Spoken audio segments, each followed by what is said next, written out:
Hi, I'm Jeffrey. I'm a founder, and I was using Microsoft Excel. I switched to Google Sheets, and for more reviews like this, click below.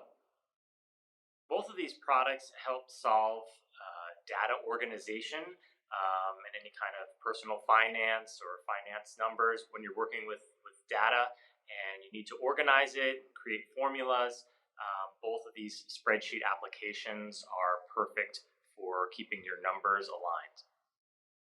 So Google Sheets is best for individuals and small businesses that are looking for a free solution to keep organized. Google Sheets integrates very well with the rest of Google products, and it's built for collaboration. So it has great revision history and compatibility across users. Microsoft Excel is an advanced spreadsheet that's best for larger companies that are dealing with larger data sets. So you'll be able to have more formulas and functions, advanced applications, and data visualization than in Google Sheets. So it's a good option for bigger companies that are already using Microsoft products and have bigger data.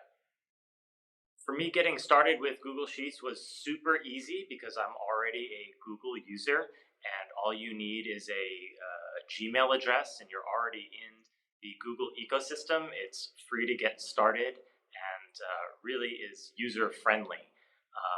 Microsoft Excel is part of the Microsoft suite of products, and you'll have to create a user ID there, and that is not a free suite of products. So for me, that getting started on that was harder because I had to set up an account, pay for an account as well.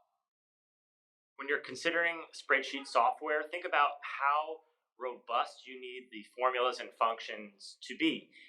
If you're an individual or just a small business, then you may not need such advanced applications, and you therefore don't need to pay for a product like Microsoft Excel. If something like Google Sheets meets your needs, so I would try that first, and then if you need something much more robust, you can always have the option to pay for a program like Excel.